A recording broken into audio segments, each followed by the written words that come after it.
महीनों से स्पेकुलेशंस और पब्लिक टॉक्स चल रही थी और अब फाइनली यूएस प्रेसिडेंट ट्रंप ने रेसिप्रोकल टैरिफ्स अनाउंस कर दिए हैं जो दुनिया के लगभग हर देश इंक्लूडिंग इंडिया पर लागू होंगे।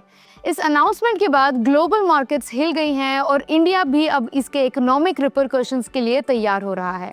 स्टे ट्यून्ड, हम इस बोल्ड पॉलिसी शिफ्ट का इंडिया के लिए इम्पैक्ट अनपैक करने वाले हैं। तो एग्जैक्टली न्यूज़ क्या है? प्रेसिडेंट ट्रंप ने अप्रैल 2 को लिबरेशन डे डिक्लेयर किया है और अनाउंस किया है जो वो डिस्काउंटेड रेसिप्रोकल टैरिफ्स कह रहे हैं जो 180 प्लस कंट्रीज के इंपोर्ट्स पर लागू होंगे। इस प्लान के मुताबिक अप्रैल 5 से एक बेस लाइन 10% टैरिफ्स लगेगा सभी इंपोर्ट्स पर, चाहे वो किसी भी कंट्री से हो। अप्रैल 9 से और भी ज़्यादा कंट्री स्पेसिफिक टैरिफ्स लागू होंगे जो ट्रंप वर्स्ट ऑफेंडर्स कह रहे हैं। चलिए कंट्री स्पेसिफिक टैरिफ्स को और अच्छे से समझते हैं। अब इस इमेज को देखिए, यूएस के ट्रेड डेफिसिट अभी लगभग 1.2 ट्रिलियन डॉलर्स है, यानी वो इतना ज़्यादा इंपोर्ट नहीं करते हैं जितना एक्सपोर्ट करते हैं। इसको काउंटर करने के लिए यूएस ने हर कंट्री के यूएस गुड्स पर लगने वाले टैरिफ्स का आधा कैलकुलेट करके नया USA discounted reciprocal tariffs impose किए हैं। नीचे दिए गए टेबल में कंट्रीज को टैरिफ्स के बेसिस पर रैंक किया गया है, जिसमें हाईएस्ट टैरिफ्स वाली कंट्रीज टॉप में हैं। सरप्राइजिंगली कंबोडिया, जिसका पर कैपिटा इनकम काफ़ी लो है और जो यूएस ट्रेड डेफिसिट में सिर्फ 1% कंट्रीब्यूट करता है, उससे सबसे ज़्यादा 49% टैरिफ्स फेस करना पड़ेगा। बांग्लादेश, जिसका पर कैपिटा इनकम और भी कम है, उस पर 37% टैरिफ्स लगे हैं। वहीं चाइना, जो 24.6% यूएस ट्रेड डेफिसिट के लिए रिस्पॉन्सिबल है, उस पर 34% टैरिफ्स लगे हैं। यूरोपियन यूनियन, जो 19.3% ट्रेड डेफिसिट शेयर करता है, उस पर 20% टैरिफ्स इंपोज किए गए हैं।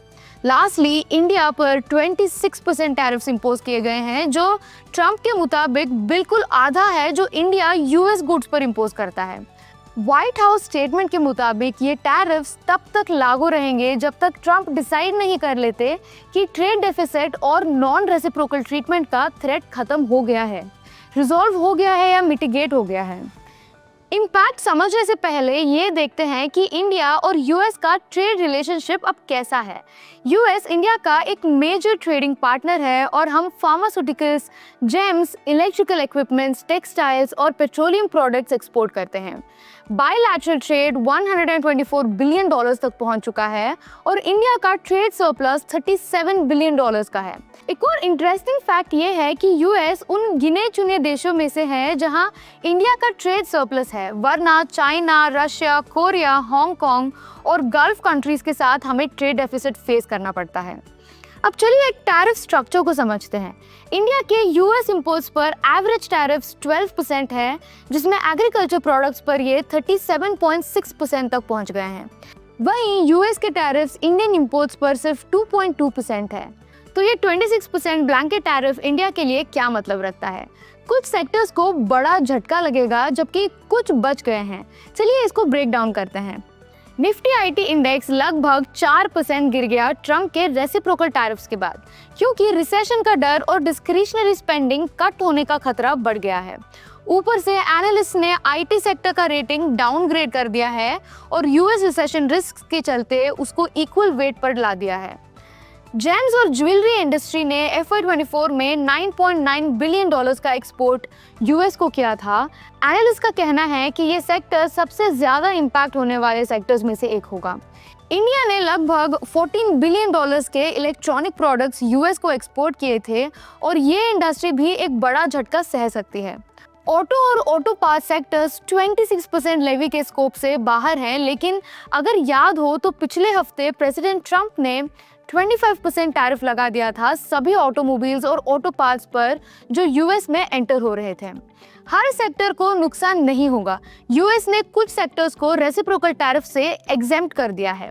इस लिस्ट में steel, aluminium articles, copper, pharmaceuticals, semiconductors, lumber articles, gold, silver और कुछ और मिनरल्स जो यूएस में अवेलेबल नहीं है शामिल हैं।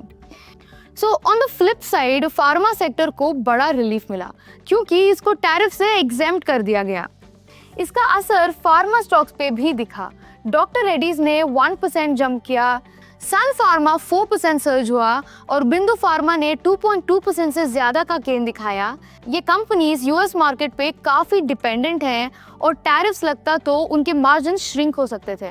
अब एग्जेम्पशन के बाद निफ्टी फार्मा इंडेक्स भी 2% से ऊपर चढ़ गया है। So what's next for India? Tariff से ग्लोबल ट्रेड पर इम्पैक्ट पड़ेगा और इंडिया एक डेलिकेट बैलेंस बना के चल रहा है। एक तरफ यूएस के साथ नेगोशिएशंस और दूसरी तरफ नई अपॉर्चुनिटीज। अर्ली ट्रेड डील की बात चल रही है और इंडिया यूएस गुड्स पर $23 बिलियन तक के टैरिफ्स कम कर सकता है ताकि रिलेशन स्मूथ हो सके। चाइना पर ज्यादा टैरिफ्स लगने से इंडियन एक्सपोर्टर्स को एडवांटेज मिल सकता है, स्पेशली टेक्सटाइल्स, फुटवेयर, अपीयरल और स्टील सेक्टर्स में। लेकिन रिस्क भी है। अगर चाइना रिटेलिएट करेगा, सप्लाई चेन्स डिसरप्ट होंगी या ग्लोबल स्लोडाउन होगा तो इंडिया के गेन्स भी इफेक्ट हो सकते हैं। फिलहाल सबकी नज़र गवर्नमेंट के नेक्स्ट मूव पर है और ये देखा जाएगा कि इंडिया इस नए ट्रेड लैंडस्केप में अपनी पोजीशन कैसे सेट करता है। चैलेंजेस भी हैं, अपॉर्चुनिटीज भी। अब ये देखना होगा कि इंडिया अपने कार्ड्स कैसे प्ले करता है। अब चलते हैं डेली मार्केट अपडेट्स की ओर। इंडिया का मैन्युफैक्चरिंग पीएमआई मार्च में 58.1 तक पहुंच गया है, जो फरवरी के 56.3 से ऊपर है। ये स्ट्रॉन्ग डोमेस्टिक डिमांड की वजह से हुआ। न्यू ऑर्डर्स 8 मंथ हाई पर पहुंच गए, जबकि एक्सपोर्ट ग्रोथ स्लो हो गई। कंपनीज ने इनपुट परचेजेस बढ़ा दी क्योंकि इन्वेस्टर्स कम हो रहे हैं। हायरिंग चालू है लेकिन स्लो पेस पर। बैंक क्रेडिट ग्रोथ डिपॉजिट से तेज। Q4 में पीएनबी के advances 13.2% year on year grow हुए, जबकि डिपॉजिट्स 13.3% से बढ़े। सेंट्रल बैंक का लोन ग्रोथ 16% रहा, लेकिन कासा रेशियो लो था। साउथ इंडियन बैंक और पंजाब एंड सिंध बैंक ने भी हायर क्रेडिट ग्रोथ रिपोर्ट की। सीएसबी बैंक ने सबसे ज्यादा 29.6% का एडवांस ग्रोथ दिखाया, जो स्ट्रॉन्ग गोल्ड लोन्स की वजह से था। एनटीपीसी 15 गीगावाट न्यूक्लियर रिएक्टर्स बनाने की प्लानिंग कर रहा है और अप्रूव्ड टेक्नोलॉजी और लाइफ टाइम फ्यूल सप्लाई वाले ग्लोबल पार्टनर्स इनवाइट कर रहा है। ये मूव इंडिया के न्यूक्लियर कैपेसिटी को 2047 तक 100 गीगावाट तक ले जाने का विजन के साथ अलाइन करता है। कोल इंडिया लिमिटेड ऑस्ट्रेलिया और अर्जेंटीना में लिथियम ब्लॉक्स एक्सप्लोर कर रहा है क्योंकि अब ये क्रिटिकल मिनरल्स पर शिफ्ट हो रहा है। कंपनी का टारगेट FY26 तक 875 मिलियन टन प्रोडक्शन और 900 मिलियन टन ऑफ टेक का है। अप्रैल 16 से 10 rupees per ton coal price hike का कोई मेजर रेवेन्यू इम्पैक्ट नहीं होगा। मार्च 31 तक CIL का कोल स्टॉक रिकॉर्ड 106 मिलियन टन तक पहुंच गया है। रिलायंस इंडस्ट्री ने आंध्र प्रदेश में अपना पहला कंप्रेस्ड बायोगैस प्लांट बनाना शुरू कर दिया है, जो 65,000 करोड़ के प्लान का हिस्सा है, जिसमें टोटल 500 ऐसे प्लांट्स बनेंगे।